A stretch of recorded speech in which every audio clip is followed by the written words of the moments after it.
రాష్ట్ర వ్యాప్తంగా ఈ నెల 1వ తారీఖున పింఛన్లు ఇవ్వాలి. ఈ ప్రభుత్వం ఎందుకు పింఛన్లు 1వ తారీఖున ఇవ్వలేదో జగన్మోహన్ రెడ్డి సమాధానం చెప్పాలి. రాష్ట్రంలో వృద్ధాప్య పింఛన్లు ఇవ్వడానికి ప్రభుత్వం దగ్గర నిధులు లేవు.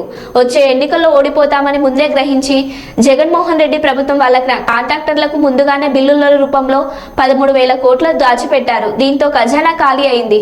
మార్చి 31కి బడ్జెట్ క్లోజ్ అవుతుంది. ఏప్రిల్ 1కి కావాల్సిన డబ్బును ప్రభుత్వం ముందుగానే డ్రా చేసి పెట్టుకోవాలి. 1వ తారీఖు వచ్చినప్పుడు కొన్ని అకౌంట్లు క్లోజ్ చేయాల్సి ఉంటుంది.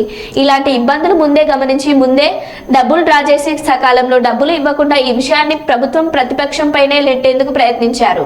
జగన్ తన స్వార్థ ప్రయోజనాల కోసం ముందే 13,000 కోట్లను కాంట్రాక్టర్లకు దాచిపెట్టాడు. ఖజానా ఖాళీ చేసి పింఛన్ను 3వ తారీఖు ఇస్తున్నట్లు ఉత్తర్వులు కూడా ఇచ్చారు. ఎలక్షన్ కమిషన్ వాలంటీర్లను పింఛన్ ఇవ్వడానికి ఉపయోగించవద్దని చెప్పింది. దీనిని కూడా జగన్ ప్రభుత్వం రాజకీయ స్వలాభం కోసం వాడుకున్నారన్నారు. ఇలాంటి ఇబ్బందుల్ని ముందే గమనించి ముందే డబ్బులు డ్రా చేసి తద్వారా సకాలంలో వృద్ధులకు ఈ పెన్షన్స్కి అందరికీ పెన్షన్లు ఇస్తే సబబుగా ఉండేది. అట్లా కాకుండా టోటల్గా ఈ ఇష్యూని మెస్అప్ చేసి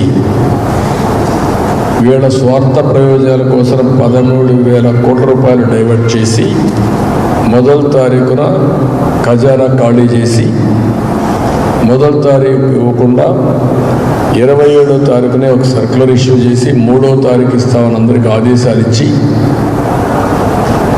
ఏదైతే ఎన్నికల కమిషన్ ఒక ఆదేశాలు ఇచ్చింది వాలంటీర్ సిస్టమ్ని ఇన్వాల్వ్ చేయొద్దని. ఎప్పుడైనా సరే గవర్నమెంట్ ఎంప్లాయీసే ఇన్వాల్వ్ అవుతారు తప్ప ఇలాంటి వాలంటీర్స్ అందరూ కూడా గవర్నమెంట్ వర్కుల్లో ఇన్వాల్వ్ కారు. ఆ విషయమే ఎలక్షన్ కమిషన్ చెప్పింది.